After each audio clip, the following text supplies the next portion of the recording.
Hey, my beautiful bitches, it's me, Fiona St. James, and welcome to another episode of Fiona's Coffee Talks. And as always, I like to start off every day with a fresh, hot, black cup of coffee. Hold the cream! I'd love to. And of course, I think of my favorite quote of the century by Oscar Wilde, which says, life is too important to be taken seriously, so lighten up, folks. So today's topic is, drumroll please, Life of a Sex Worker Part 2, yay! All right, so to recap part 1, I told you why I did it, the whole fascination of it being glamorized by Hollywood, and had done it in 1985. Then 87 was when I officially started doing it. So 38 years, who knew? Anyway, so from 87 to 90, I mentioned this agency that I was working for, where I was on every Tuesday and Saturday, and I was seeing like 10, 12, 14 clients a day, like every half hour. And then I had my own 3 concurrent ads, and then I was running my own agency. So I was busy.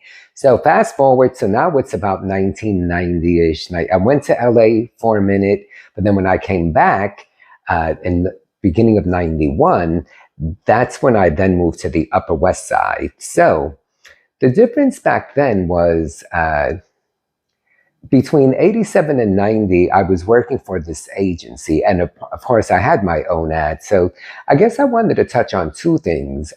The difference between like working for an agency versus working on your own accord. And then also like the having to adapt to the times and longevity. So let's stick with the first thing, the adapting. So during that time, you know, the agency would call, or someone would call me. But doing it with an agency, I always kind of felt like, apart from the fact that they took a cut, there was the fact that they spoke to the client and you did not. And I always preferred speaking to them directly because, you know, sometimes they might want something specific or something out of the ordinary. And I know like the owner of the agency, he was very quick to be like, oh, yeah, but then like would never let you know that they had a particular request. So that's where, at least if I'm speaking to them directly, you can alleviate any potential whatever, where suddenly you like, homie, say what? You want what?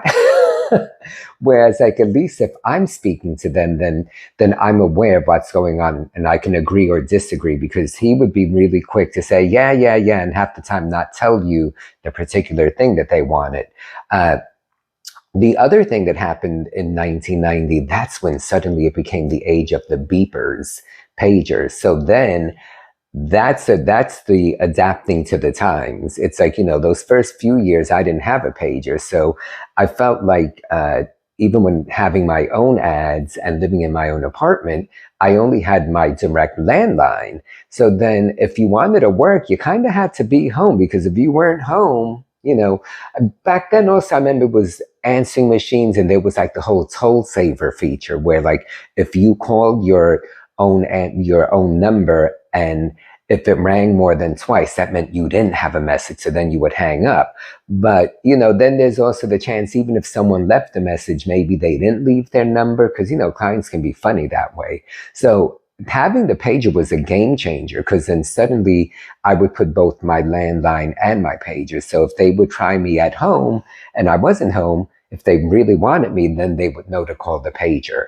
So it was just another outlet to not lose out on business. So that's where you have to kind of like adapt and be savvy, because, you know, life goes through changes and technology changes. So you have to keep up with it if you want to not lose out on any business. And part of that, I think, is just being like savvy and having common sense and being smart, frankly.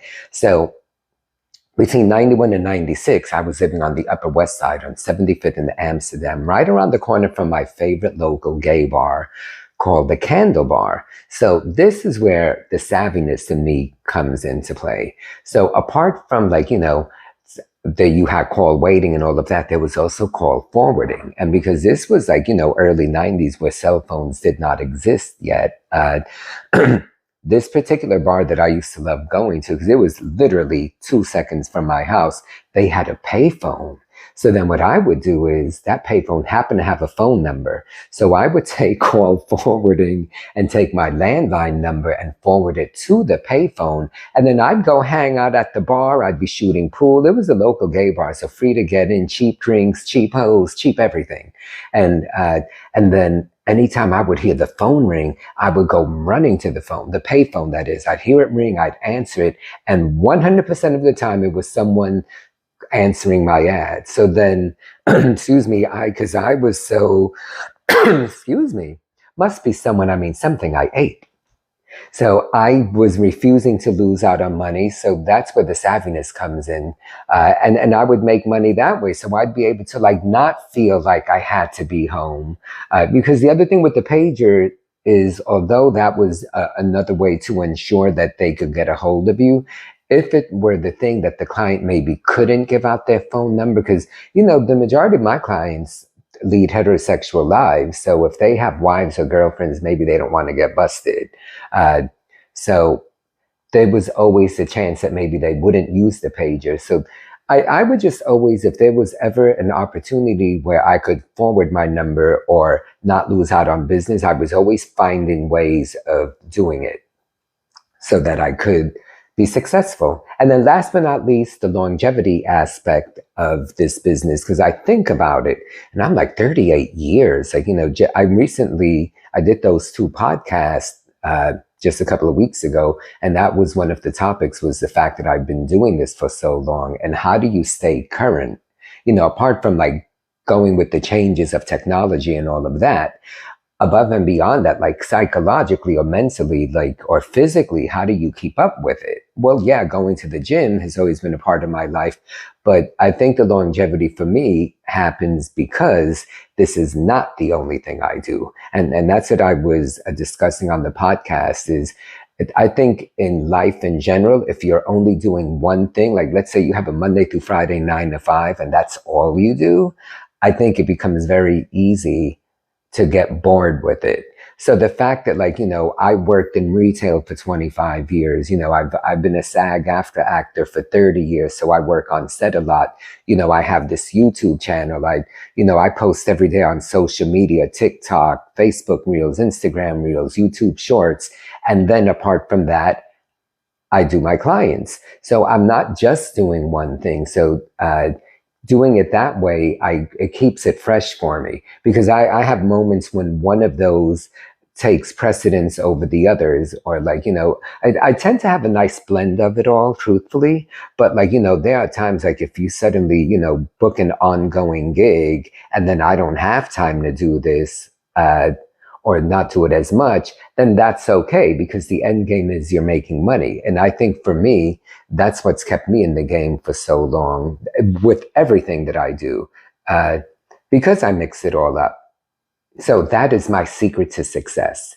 Anywho, I am going to try to keep this one short. I say that sometimes, but I have no clue how long I've been talking. So hopefully this ain't too long. Anywho, so don't forget, thumbs up, subscribe if you have not. I have 6 more after this. Now, moving forward, the 6 episodes that I will do pertaining to this topic are going to be very specific, funny, kind of juicy stories of things that happen with like different clients, and a lot less of an overview, but funny, particular stories that I find entertaining, and hopefully you will as well. So, all right, guys, stay safe, stay healthy, and I look forward to seeing you guys again soon. Love you.